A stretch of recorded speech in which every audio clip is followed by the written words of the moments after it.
संत कबीरांना आलेला अनुभव मी सांगतो. कबीर स्नानाला निघाले होते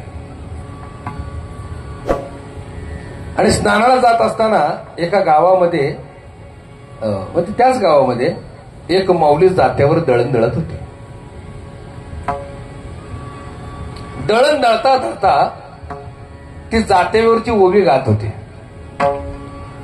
पडपड पावसा उन्हात कडतई उन्हात काय बाई काढतई उन्हात काय बाई काढतई पावसाच काय बाई चिडचिडतई गर्राम गर्राम. सुंदर गात होती ती. कबीरदास थबकली तिथंच ती ओवी ऐकायला. थोड्या वेळानं काय झालं, त्या माऊलीचा ओवीचा स्टॉक संपला, ओवी बंद झाली. एकच आवाज यायला लागला. कुठला? जात्याचा. घार घोर घार घोर. जसा जात्याचा आवाज ऐकला तसे रडायला लागले. कबीरांचाच दोहा आहे. चलती चखी देख के दिया कबीरा रो दिन ता दिन दिन धा ता ता.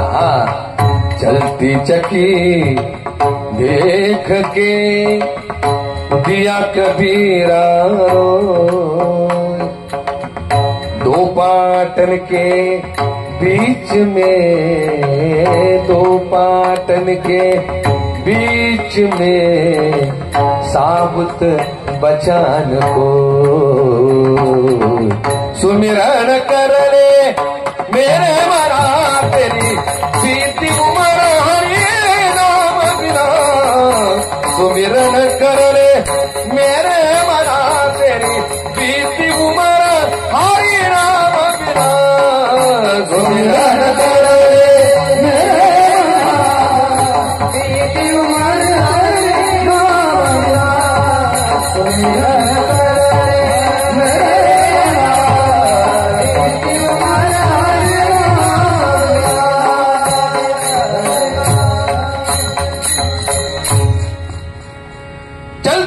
देख के दिया कबीरा रोए दो पाटण के बीच में साबुत बचान कोय. रडायलाच लागले. गंगेचं स्नान आटपून त्यांचे सद्गुरू योगायोगानं त्यांना भेटले. कबीरा का रडतोयस? कबीरदास म्हणाले, सद्गुरुनाथा ते जात्याचा आवाज ऐकून मला रडायला आले. सद्गुरू म्हणाले, अरे निसर्गाचा नियम आहे, खालच्या तळीवर वरची तळी घासली की आवाज येणार, काय त्यात रडायचं आहे? लौकिक अर्थानं समजून सांगण्याचा प्रयत्न केला, पण कबीरांनी सद्गुरूंच्या हाताला धरलं, जिथं दळण चाललं होतं तिथं घेऊन गेले. प्रसंग असा होता, सुपात दाणे होते, जाता फिरवत होती ती माऊली आणि त्या जात्यातल्या दाण्यांचं पीठ होऊन बाहेर पडत होतं. कबीर म्हणाले, सद्गुरूनाथा हे सुपातले दाणे कसे निवांत आहेत, पण जे जात्यात गेलेत ना त्यांचं पीठ होऊनच बाहेर पडते रे देवा. आणि मला काय म्हणते, माझं पीठ करून घ्यायचं नाही का? त्या 84च्या जात्यात जर हा दाणा अडकला तर ह्याचं पीठ झाल्याशिवाय राहणार नाही. गांभीर्य बघा, विवेक दृष्टी बघा संतांची काय. मला माझं पीठ करून घ्यायचं नाही, मला ह्यातनं मुक्त व्हायचंय. सद्गुरूंनी तात्काळ उत्तर दिलं. बरं, एक तर कबीर पूर्ण ज्ञानी संत, जहाल आत्मज्ञानानं परिपूर्ण असलेले कबीर, त्यांचे सद्गुरू काय असतील? सद्गुरूने तात्काळ तिथं उत्तर दिलं, कबीरा इकडे ये. ते जातक कुणाच्या जेवावर फिरते रे? म्हणले आरीच्या. बरोबर आहे ना, आरी असल्यामुळे ती सरकत नाही इकडे तिकडं, आरीच्या जेवावर जातं फिरतंय. म्हणजे हो, जरा बघ बरं आरीच्या बुडाला काय दाणे चिकटलेत का? तर कबीरानं वाकून बघितलं तर आरीच्या बुडाला दाणे चिकटले होते. कबीर म्हणाले, आरीच्या बुडाला दाणे चिकटलेत. कबीरा, त्यांचं पीठ झाले का रे? म्हणले नाही. का? त्यांनी बूड सोडलं नाही. कबीरा, माझ्या 84 जात्याची आरी जी आहे ना, तो माझा पांडुरंग आहे. त्या पांडुरंगाचे पाय धरून ठेव, पीठ होणार नाही. पाय सोडलेस की पीठ झाल्याशिवाय राहणार नाही. लक्षात आलं का? भूमिका समजून घ्या. 84ची जाती गांभीर्य पाहिजे, भीती पाहिजे. आम्हाला कळत नाही, आम्हाला आमच्या अज्ञानामुळे आम्हाला कळत नाही किती दुःख भोगले, किती यातना भोगलेत तुम्ही. आम्ही प्रचंड यातना भोगलेत. सुदैवानं भगवंताच्या कृपेनं शेवटाची पाळी एक हा मनुष्य जन्म मिळालेला आहे आणि तो सार्थकी लागला पाहिजे. जसं जनाईनं सार्थकी लावला. सुंदर माझे जाते गे फिरते बहुतेके, ओव्या गाऊ कौतुके तू ये रे बा विठ्ठला. दुसरं चरण. जीव शिव सोने कुंडे तू प्रपंचात, जीव शिव सोने कुंडे तू प्रपंचात,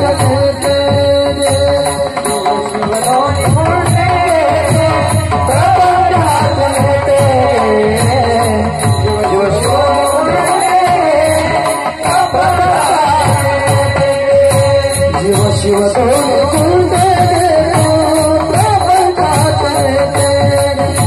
जीव शिव सोने कुंडे प्रपंचात, जीव शिव सोने कुंडे जीव शिव सोने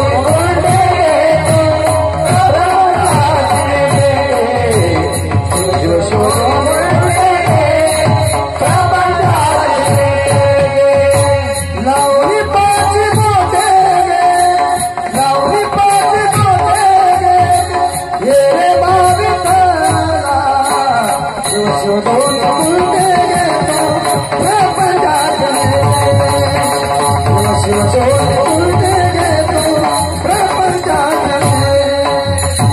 लावणी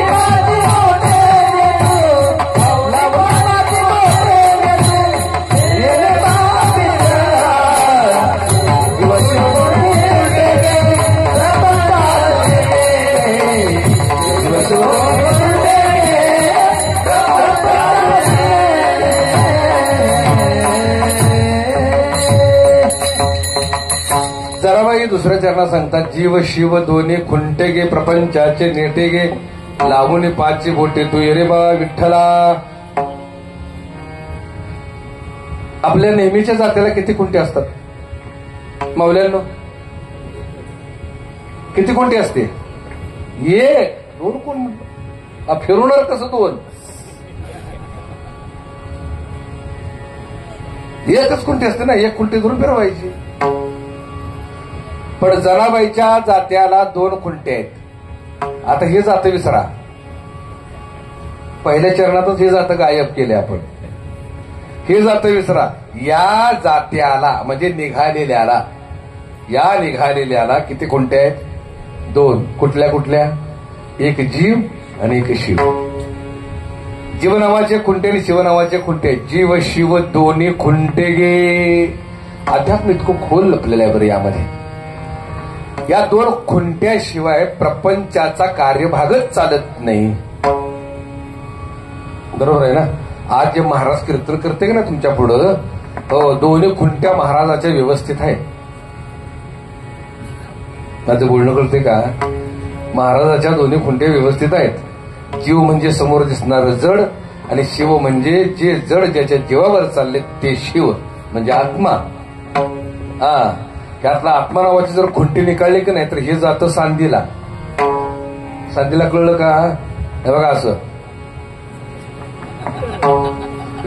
ढकली तिकडं पडतं का? खुंटी निकाळली. बघा जनाबाईचा दृष्टिकोन बघा. जोपर्यंत खुंट्या शाबूत आहेत तोपर्यंत देवा ये. एखादी जर खुंटी निकळली तर उपयोगच नाही. 7.5 मन लाकूडच नाही का? 5 लिटर पेट्रोल पेटवायला. दुसरा जात्याचा उपयोगच नाही. भूमिका समजून घ्या. जीव शिव दोन्ही खुंटे गे. आणि आपला परमार्थ इतका श्रेष्ठ आहे. आणि त्याच्याहून पुढे जाऊन सांगू का? आपला संप्रदायच इतका श्रेष्ठ आहे. दोन्हीला बरोबर घेऊन जाणारा संप्रदाय. दोन्हीला, जीवालाही घेऊन जाणार आणि शिवालाही घेऊन जाणार आहे. सगुणालाही घेऊन जाणार आहे आणि निर्गुणालाही घेऊन जाणार आहे. भक्तीलाही घेऊन जाणार आहे आणि ज्ञानालाही घेऊन जाणार आहे. मी बऱ्याच संप्रदायाचा अभ्यास केला. म्हणजे अभिमान सांगतो अशातला भाग नाही, पण परीक्षा बघावी ना.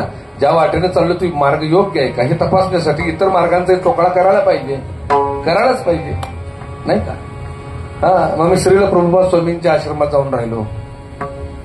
हो, इस्कॉनला तिथं 2 महिने काढले मी. प्रजापिता ब्रह्मकुमारी ईश्वरी विश्वविद्यालय तिथे मी 2 महिने जाऊन राहिलो, त्यांचाही अभ्यास केला. श्रील प्रभुपाद स्वामी श्री श्री रविशंकरांच्या ठिकाणी मी 1 आठवडाभर जाऊन राहिलो. विपश्यना केंद्रात मी इगतपूरला जाऊन राहिलो. ओशोंची मी अभ्यास करतो, ओशोंची मी चिंतन वाचतो मी नेहमी. खूप श्रेष्ठ, सगळी श्रेष्ठ आहे ती, सगळीच ज्ञानी आहे, वादच नाही. पण एक गोष्ट सांगू, तिकडं सगळी जी आहे ती सगळी बुद्धिजीवी आहेत. कोण आहे? सगळी बुद्धिजीवी आहेत, श्रीमंत आणि बुद्धिजीवी. मला कोणं पडलं, मला त्यांचं ज्ञान झेपणं, एवढा अभ्यास करून एवढं सगळं करून परंपरा लाभून सुद्धा मला. मी गुरुदेवांच्या परंपरेचा आहे.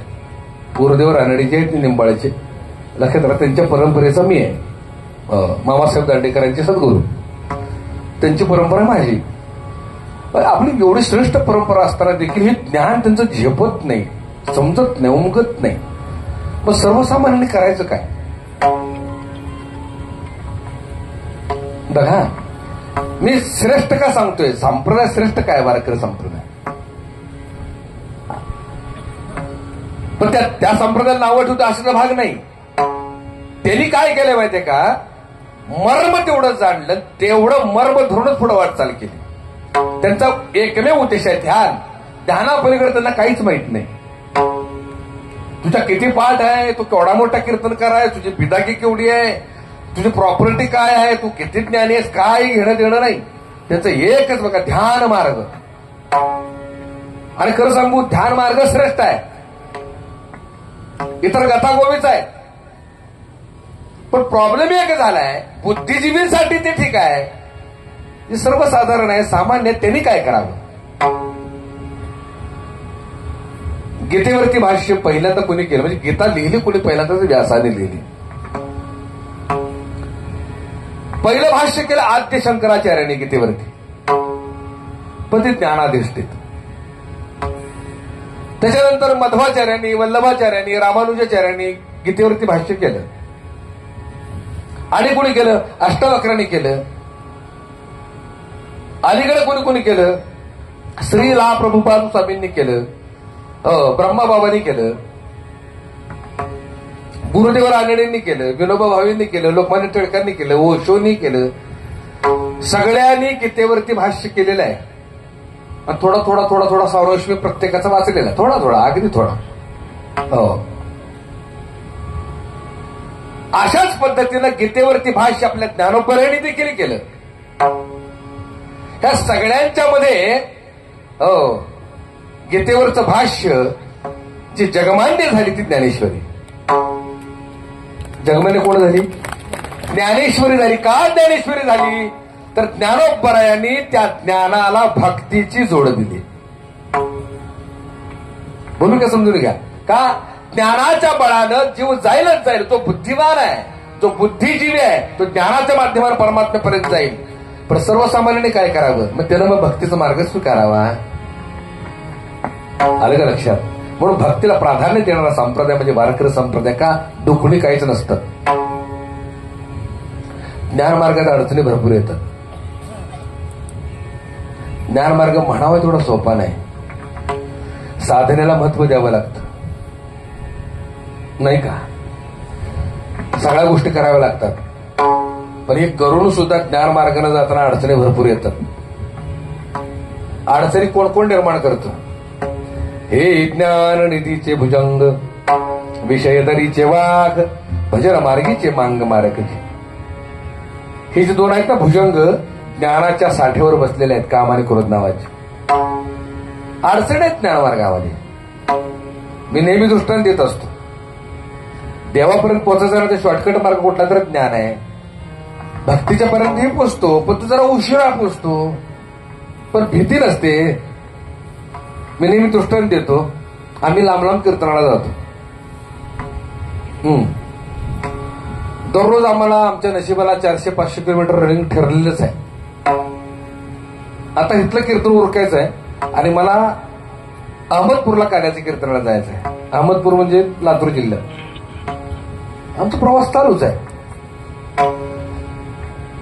मग रात्रीचा प्रवास आम्हाला करावा लागतोय. मग आमचा ड्रायव्हर काय करतो माहितीये का? मॅप लावतो. मॅप. आता का आम्हाला गावं माहित आहेत?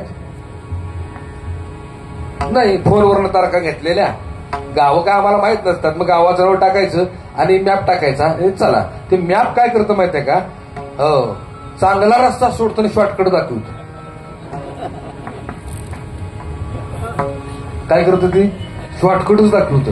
कच्चा रस्ता, हो, दगडगोठ्याचा रस्ता, जंगलातला रस्ता, आदिवासी पाड्याचा रस्ता, वाटमारेचा रस्ता, नेमकं गाडी अडकवतो ते मॅप. माझ्यावर खरंच प्रसंग आलाय. तुम्हाला मी सांगतो, कसं सांगतो. काय झालं, माझं अजिंठ्याला कीर्तन होत रात्री 9 ते 11 आणि सकाळी माझं कार्याचं कीर्तन होतं 9 ते 11. कुठं? 40गावला. आता मला रात्रीत प्रवास करायचा होता आणि तिथनं मी कीर्तन उरकून 11:30 निघालो आणि मॅप टाकला. आम्हाला रस्ता माहित नाही. मॅप टाकला आणि अजिंठ्यापासून पुढे 50-60 किलोमीटर आलो. रात्रीचा प्रवास, कच्चा रस्ता आणि त्या बरोबर मॅपनं जो रस्ता चुकवला आमचा, नेहला आदिवासी पाड्यात. जंगलात आदिवासी पाड्यात नेलं. 10-12 घरं होती. हो, आणि 3 वेळा येडा मारलं गाडीनं आणि मॅप झालं बंद. एंडच. अरे म्हणलं घोटाळा झाला. आणि गावातल्या लोकांना आला संशय.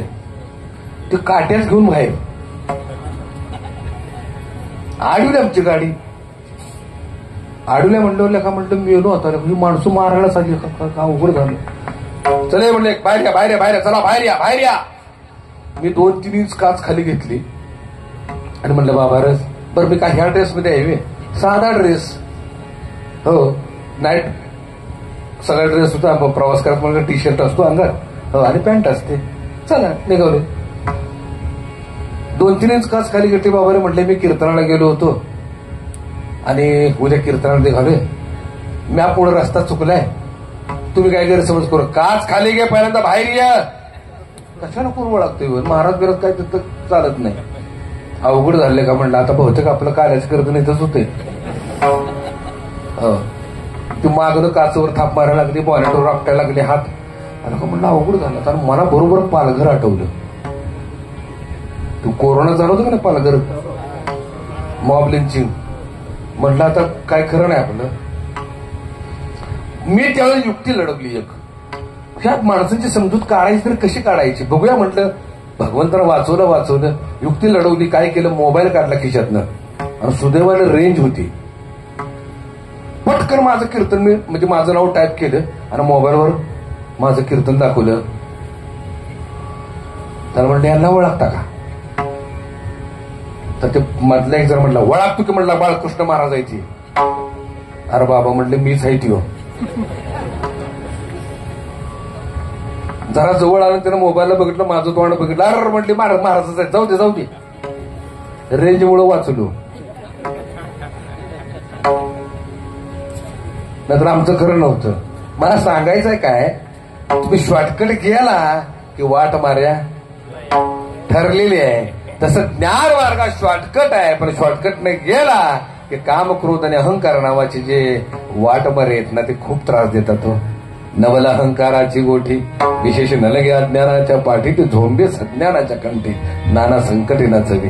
म्हणून ज्ञानोबऱ्यांनी ज्ञान मार्गातले अडथळे समजावून सांगितले आणि भक्ती मार्ग सोपा करून सांगितला. तुझ सगुण म्हणो की निर्गुण रे, तुझ सगुण म्हणो की निर्गुण रे, सगुण म्हणो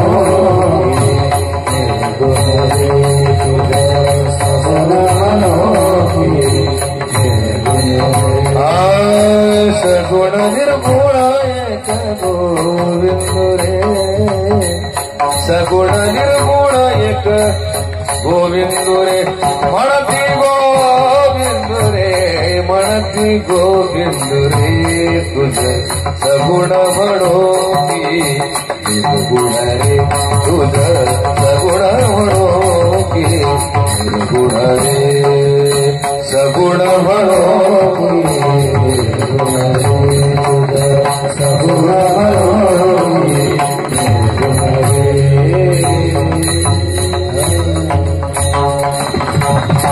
तुझं सगुण म्हणो की निर्गुण रे सगुण निर्गुण एक गोविंदू रे तुझं दृश्य म्हणो की अदृश्य रे दृश्य अदृश्य एक गोविंदू रे तसं जनाबाईने सांगताना सांगितलं बाबा रे जीव जितका श्रेष्ठ तितका शिवश्रेष्ठ जितका शिवश्रेष्ठ तितका जीवश्रेष्ठ निर्गुण जितका श्रेष्ठ तेवढा सगुण श्रेष्ठ जेवढा सगुण श्रेष्ठ तेवढा निर्गुण श्रेष्ठ काय म्हणजे निर्गुणाला प्राधान्य देतात सगुणाला प्राधान्यच देत नाहीत पण आम्हाला हेच कळत नाही निर्गुणाचं भजन सगुणाशिवाय होणार कसं निर्गुणाची किंमत सगुणाशिवाय कळणार कशी हे समोर बसलेलं काय आहे निर्गुण आहे का सगुण आहे सगुण आहे रजोगुण तमोगुण आणि सत्वगुणानं नटलेले हे सगुणात्मक शरीर आहे पण याच माध्यमानं त्या निर्गुण परमात्म्याचं भजन होतं ना या कीर्तनाच्या माध्यमातून होतं की नाही मी नेहमी दृष्टांत देतो एक बाप श्रीमंत होता खूप श्रीमंत बक्कळ पैसा होतो बापाकडं एकुलती एक मुलगी होती बापानं मुलीच्या लग्नामध्ये मुलीच्या गळ्यात 3 किलो सोन्याची वीट बांधली कळते का नाही किती किलो 3 किलो सोन्याची वीट बांधली पोरगी म्हटली गळ्यात कशाला बांधताय डोक्यात घाला ना मारा मला अगं वेळेस का 3 किलो म्हणजे कळलं का तुला 72,000 तोळा आहे आता हा 3 किलो म्हणजे जवळजवळ 20-25 लाखाचं सोनं आहे म्हणजे कळत नाही अहो बाबा म्हटले सोनं अनमोल आहे मान्य आहे हो पण जोपर्यंत ते सोनं अलंकारात नटत नाही आणि माझ्या गळ्यात पडत नाही त्याशिवाय मी देखणी दिसणार नाही हा अलंकारात नटवा बरं म्हणजे सोनं ज्या वेळेला अलंकारात नटतं त्यावेळेला सोन्याची किंमत वाढते ना सेम तसं आहे भावंडांनो निर्गुण परमात्मा अनमोलच आहे त्याच्या जीवावर तर सृष्टी चाललेली आहे पण या सगुणाशिवाय या आकाराशिवाय त्या निराकाराचं भजनच होऊ शकत नाही किंमतच वाढू शकत नाही म्हणून जनाबाई म्हणते जीव शिव दोन्ही कुंटे गे परमार्थातले मुख्य बेस आहे जीवानी शिव प्रपंचाचे नेटे गे लावून 5 बोटे तू ये रे बा विठ्ठला काय माऊलं झोपलेत बरं का आता काय बघत नाही त्यांच्याकडं का झोपलेत कोणास ठाऊक एवढा वाईट आहे मी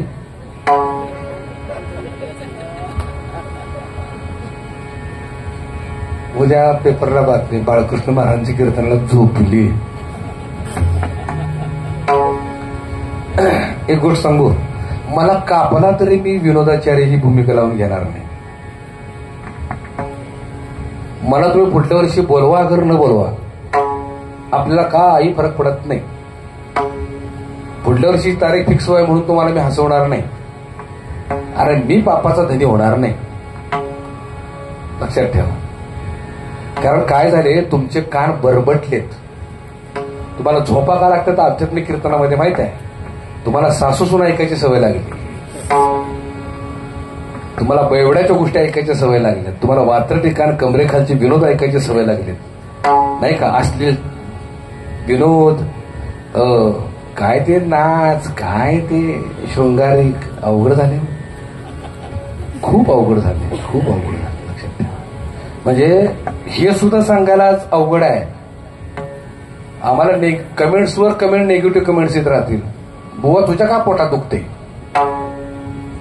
दुखायचा प्रश्न येत नाही एक लक्षात ठेवा तुमचं आयुष्य अनमोल आहे याची काळजी आम्ही करायला पाहिजे तुमच्या आयुष्यातले 2 तास जेवढं आमच्यासाठी देत असताना तुम्ही त्या 2 तासाचं सार्थकच झालं पाहिजे उद्धाराचं एकमेव या जगात साधन शिल्लक राहिलं ते म्हणजे कीर्तनाचं व्यासपीठ कीर्तन चांग होय अंगाने आणि या व्यासपीठावर जर इतरांनी अतिक्रमण केलं आणि आपल्या पोळा जर भाजायला लागला तर अवघड आहे हो खूप यातना होतात, खूप दुःख होत.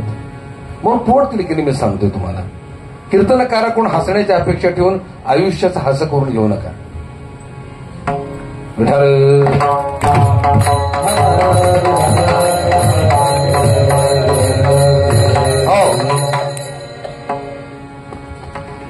असंच मी एका गावी परब्रह्म तत्व आणि माया तत्वावर बोलत होतो.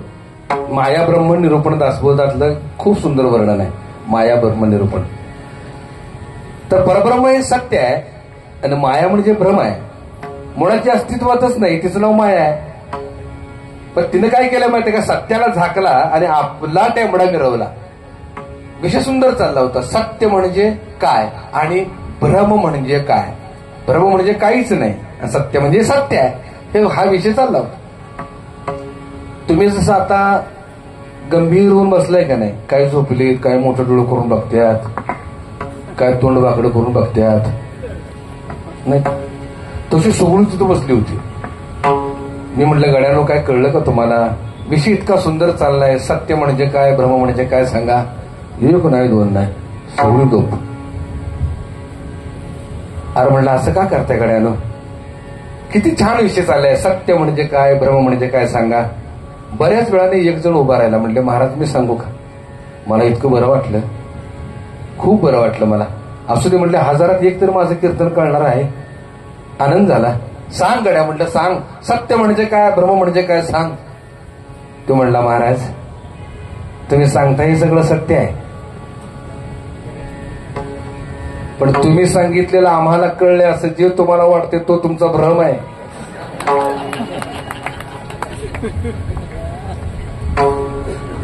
ज्या अर्थी तुम्ही एवढ्या मोठ्यानं हसले त्या अर्थी आतापर्यंत मी भ्रमातच आहे. भ्रमात नाही ना, कळलंय ना विठाल.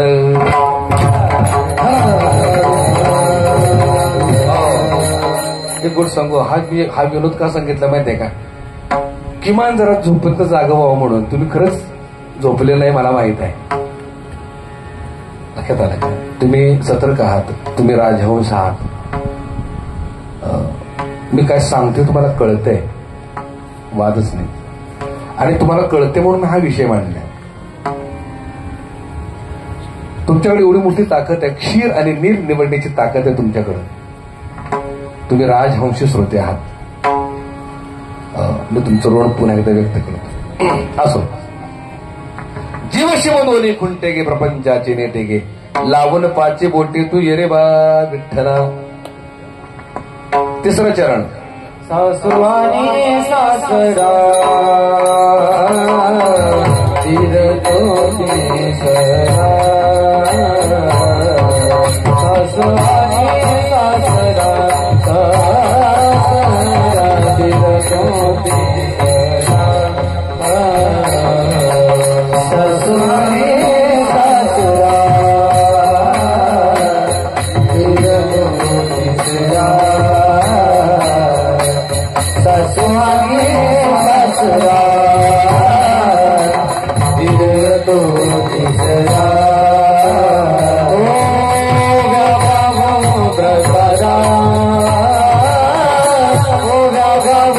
प्रकारा तू ये रे बा विठ्ठला, जीव शिव दोन्ही खुंटे गे प्रपंचाचे नेते गे, जीव शिव दोन्ही खुंटे गे प्रपंचाचे नेते गे.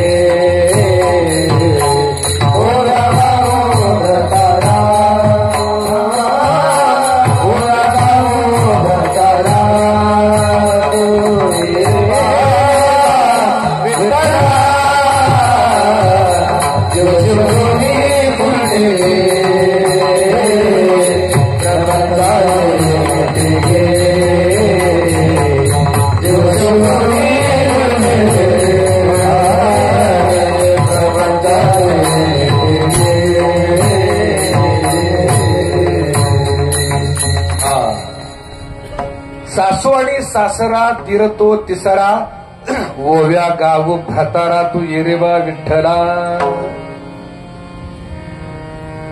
पूर्वी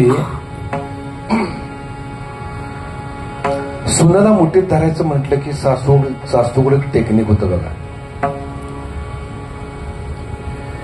पूर्वी 30-35-40 वर्षापूर्वी प्रत्येकाच्या घरी जाती होती, जाती. आणि नवीन लग्न होऊन सून घरी आली की सासू आतल्या रात्रीच काय करायची माहितीये का, जात्याजवळ 3-4 टोपल्या धान्याच्या दळणासाठीच भरून ठेवायची. 3-4 मोठ्याल्या. आणि ही सासू मुळातच ही जी झोप गेलेली नाही का, सासवा कधी झोपतच नाहीत बघा. पहाटे 3 वाजताच उठली ही सासू, सुनेच्या खोलीत गेली, पेटात घातलेला ओठ रांडण हे शिकवलं का तुला, ओठ दळून घे. ती बिचारी उठायची आणि त्या जात्याजवळ जाऊन सकाळी 3 वाजता बसायची. आणि ही मागं उभीच, हे घ्या टोपला, दळून घ्या सगळं. ती बिचारी आपली दळण तिचं सुरू व्हायचं, जातं फिरायचं. पहिलं टोपलं संपलं, हे घ्या दुसरा. ही मागच उभी आहे. ते दळण, दुसऱ्या टोपल्याचं दळण पूर्ण झालं, हे घे तिसरं. म्हणजे त्या टोपल्यावर टोपल्या, जात काय थांबना, लक्षात आलं का, टोपल्या काय संपना. हे मागणं आहे सारखं, हे घे हे घे. सुनाचं जात कुणामुळे फिरत होतो, बोला की मोठ्यानं बोला. सासूमुळं त्या सुनेचं जात फिरत होतं. इथं बसलेल्या फक्त स्त्रिया सुना नाहीत, सगळीच तुम्ही मी सुना आहोत. आणि सकाळी उठल्यापासून रात्री झोपेपर्यंत आमचं जातं फिरतंय ना, ते कुणामुळे फिरतंय, जन्म मरणाचं जे जातं फिरतंय ते कुणामुळे फिरतंय, जन्म घेणे लागे वासनेच्या संगे, जन्म घेणे लागे वासनेच्या संगे, जन्म घेणे लागे वासनेच्या संगे, जन्म घेणे लागे वासनेच्या संगे, जन्म घेणे लागे वासनेच्या संगे,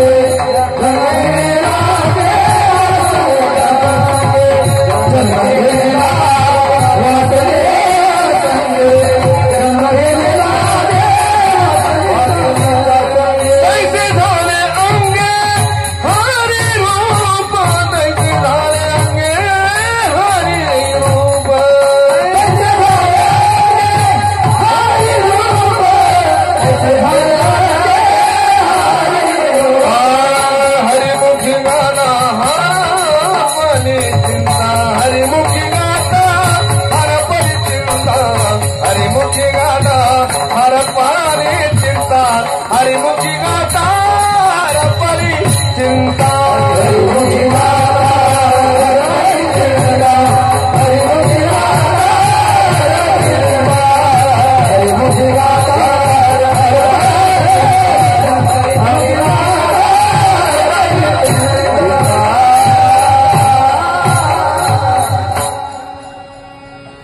जन्म घेणे लागे वासनेच्या संगी.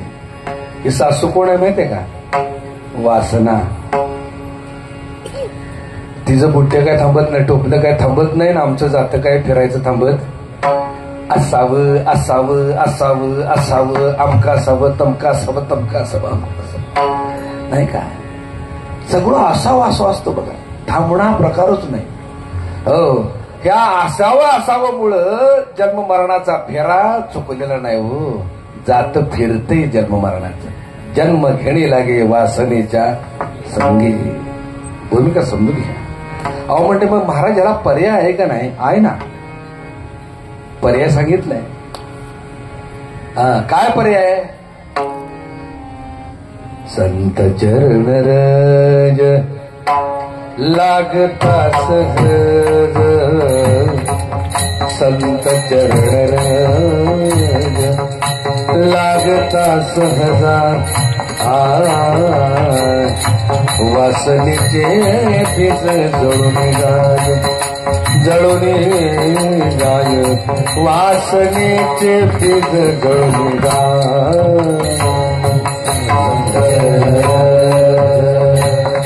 लागता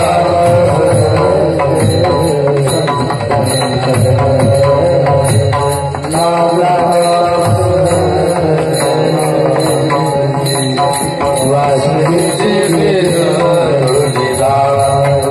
जळून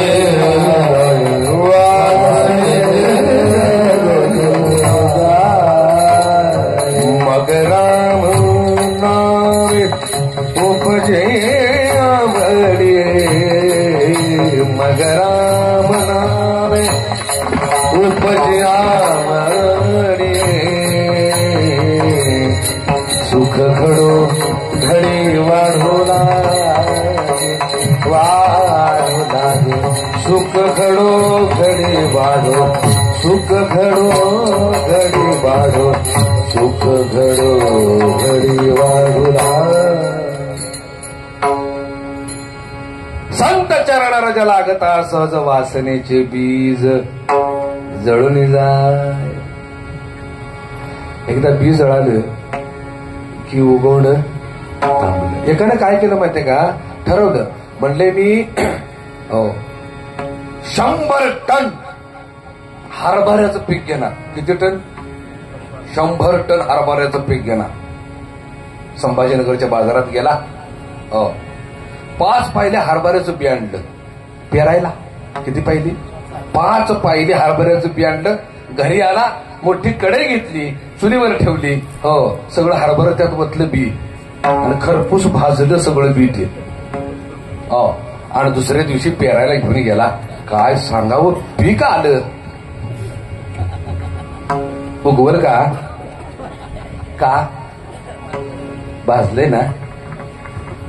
जन्म मरणाचं पीक जर थांबवायचं असेल ना तर वासना नावाची बीज जाळलं पाहिजे.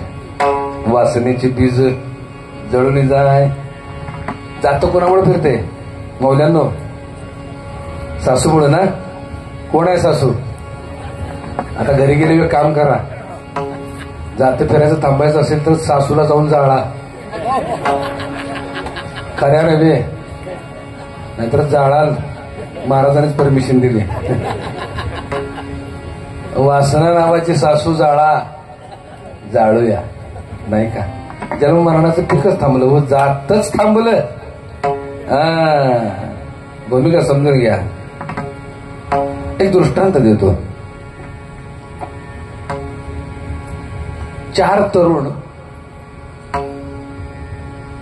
नोकरीच्या शोधाला लागले होते. आता ह्या युगात कुठली नोकरी हो? नोकरीच्या शोधात हिंडून हिंडून हिंडून वैतागलेली एकानं म्हणजे एक पत्ता सांगितला. अहो म्हणले कशाला हिंडता इकडे तिकडं.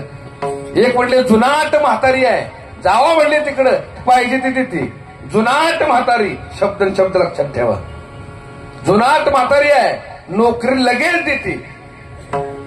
ही 4ही तरुण त्या म्हातारीकडे पोचले. आणि त्या म्हातारीकडे बघितल्यावर ते प्रेमातच पडली हो. म्हातारीचं वय झालं होतं पण 16 वर्षाच्या पोरीसारखी देखणी होती ती. काय सांगावं. 24 तास 12 महिने फ्रेश. कोण आहे ते म्हातारी नंतर सांगणार आहे, लक्षात ठेवा. फ्रेश. तिथं पोचली. आजी नमस्कार. काय बाबानं? काय नाही म्हणले, तुम्ही नोकरीत येता असं कळालं, आम्हाला देता का? म्हातारी म्हणली दिली. दिली? हा दिली. अहो पगार किती देणार? तुम्ही म्हणाले एवढा. कोण म्हणते? म्हातारीच म्हणते तुम्ही म्हणाले एवढा पगार. खरं? हो. म्हणजे काम काय करायचं आहे? काय नाही बाबानो. हो, अंगणात एक रांजण आहे, दिवसातनं एकदा भरायचा. दिवसातनं एकदाच रांजण भरायचं आहे. खरं? हो.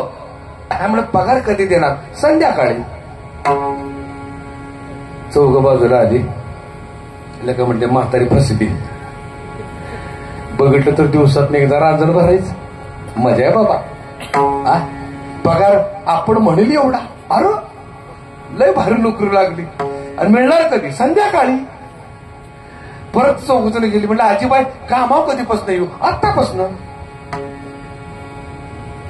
चौघ बी खुश झाली. म्हणजे पगार नोकरी आत्ताच, संध्याकाळी पगार, भारी काम आहे. गाडीने मोठ्याने लोकांनी घरी घेतले 4, चौघांनी 4 खांद्यावर मारल्या. एकाच हेल्पट रांजण भरून टाकायचं, पगारच घ्यायचा. आज गेली नदीला. नदी होती 4 किलोमीटर लांब. किती किलोमीटर होती नदी? 4 किलोमीटर. खांद्यावर घागरी मारल्या, चौघजण तरुण गेली. हो, नदीला घागरी भरल्या, खांद्यावर मारल्या, तावा तावात आली आणि घागरी रांजणात वतल्या. रांजण काय भरलं नाही. रांजण भरलं नाही पण भरायचं काय बी होते. पुन्हा 4 किलोमीटर गेली. हो, ऊन मी म्हणत होतो, पायाला चटके बसत होते. गाम्या घेऊन जीव झालेला. गेले नदीला, पाणी भरलं, खांद्यावर घेतलं, जीव मेटाकोटीला आला, अंग दुखायला लागलं. हो, तरी बी आली आशा बहु दारुण. आली, रांजणात घागरी ओतल्या, रांजण काय भरलं नाही. आता लेका म्हणल्या अवघड झालं, 3 सांज झाले, आता काय करायचं? नाही आपल्याला का भरलंच पाहिजे रांजण, तर पगार मिळायचा नाही. हो, पुन्हा त्या आशेपायी बिचारी 3 सांज झाली, गेली, अंधारात गेली. हो, घागरी भरल्या, खांद्यावर घेतली, जीव मेटाकोटीला आला, पोटात अन्नाचा कण नाही. हो, वैतागली, त्रासली, दमली, भागली, पायाला फोड आलं, खांद सुजलं. आली आणि तिने सांजेला त्या रांजणात घागरी ओतल्या, रांजण काय भरलं नाही. ही चौघ म्हटलेले का रांजण भरलं नाही, पण आपल्यात काय आता जीव नाही. त्या चौघापैकी एक जर म्हटला, जा बाबा पगार माग जा, खाल्लं पाहिजे काहीतरी संध्याकाळी. ते बिचारा आशेनं म्हातारीकडे गेला. म्हातारी बसली होती चौकटीत, फ्रेश. त्या तरुणाने विचारलं, आजीबाई पगार देता का? म्हातारी म्हटली, रांजण भरलं का? नाही भरलं, पण द्या आता काहीतरी पोटाला. वास का करताय? म्हातारी म्हटली, तोंड आत करा का करा, पगार देते. त्या बिचारानं पगाराच्या आशेनं तोंड आत केलं.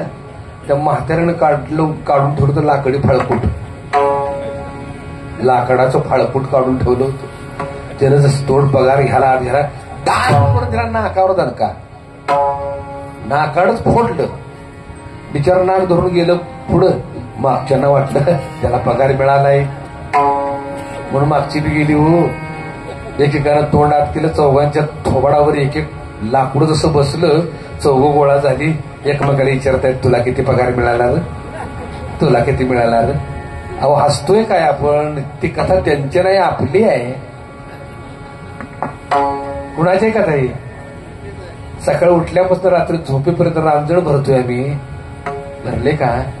का भरले नाही रांजण? त्या जुनाट म्हातारीने काय केलं होतं माहितीये का?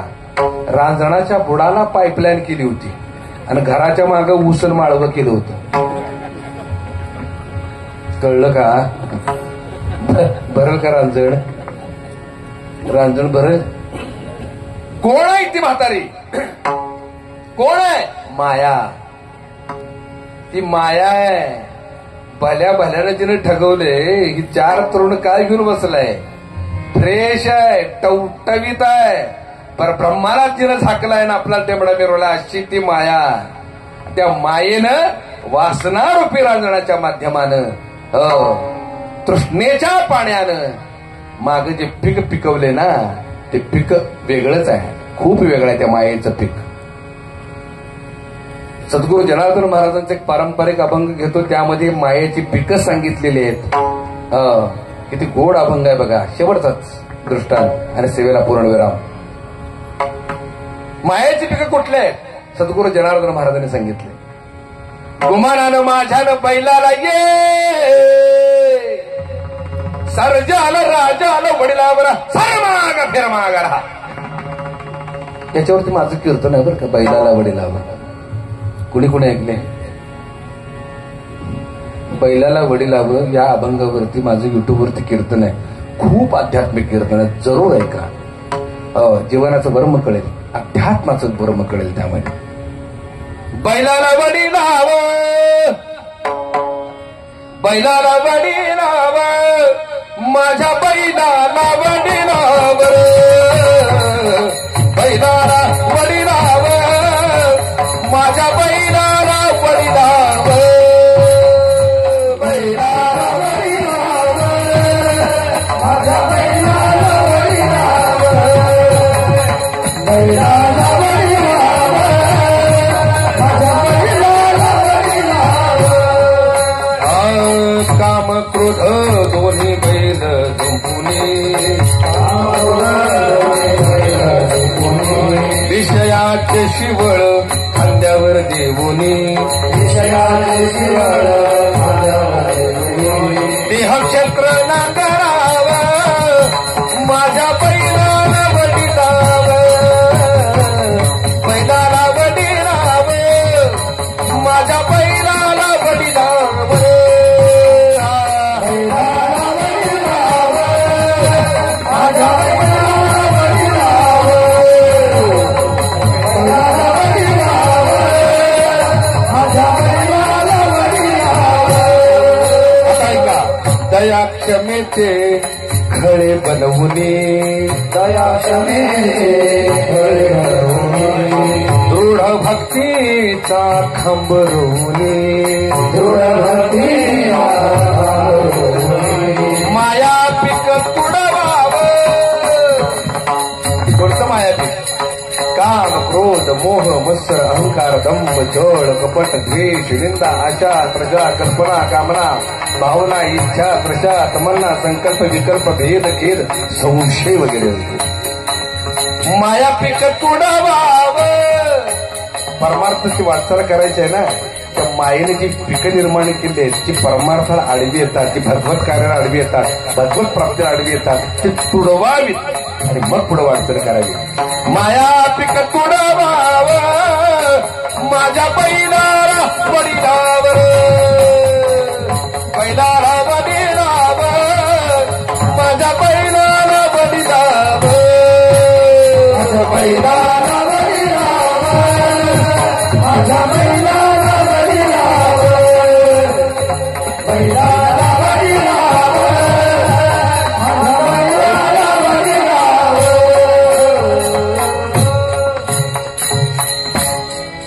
ही मायेची पीक आहेत, कळलं का? लक्षात ठेवा. सासू आणि सासरा, धीर तो तिसरा, गोव्या गावू फतारा तो येरेबा विठ्ठला. तिसऱ्या चरणातला पहिलाच शब्द म्हणजे सासू, इथपर्यंतच कीर्तन झालेलं आहे. अजून सासरा, दीर नाही का, भ्रातार, 12-16 जणी कोण आहेत, कोणता प्रपंच दळाला नाही का, अंगण कोणतं ठेवलं, हे सगळं सांगायचं म्हटलं का नाही की मला आठवडा पुरायचा नाही. कीर्तनाची वेळ झालेली आहे नाही का. मर्यादा असावी आणि ती मर्यादा आपण प्रत्येकानं पाळलं पाहिजे. भूमिका लक्षात ठेवा.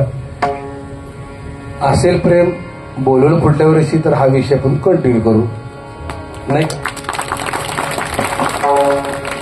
कशाला बोलवतो तुम्ही, कशाला बोलवतो? बोर करते महाराजांना का बोलू, असं नाही ना. खूप खूप तुमचं होय ना. खूप धन्यवाद बाबा, माझ्यावर प्रेम करते जाणवलं मला. असंच प्रेम अखंड राहू द्या. झालेली सेवा तुम्हासारख्या थोर संत मायबापांच्या चरणी अर्पण करतो. माझ्या सर्व साथीदार बांधवांच्या चरणी अर्पण करतो. पांडुरंगाच्या चरणी सेवा अर्पण करतो. या ठिकाणी मी सेवेला पूर्ण राम देतो. तत्पूर्वी भगवंताचं गोड भजवली पिठो बार तुम्हाला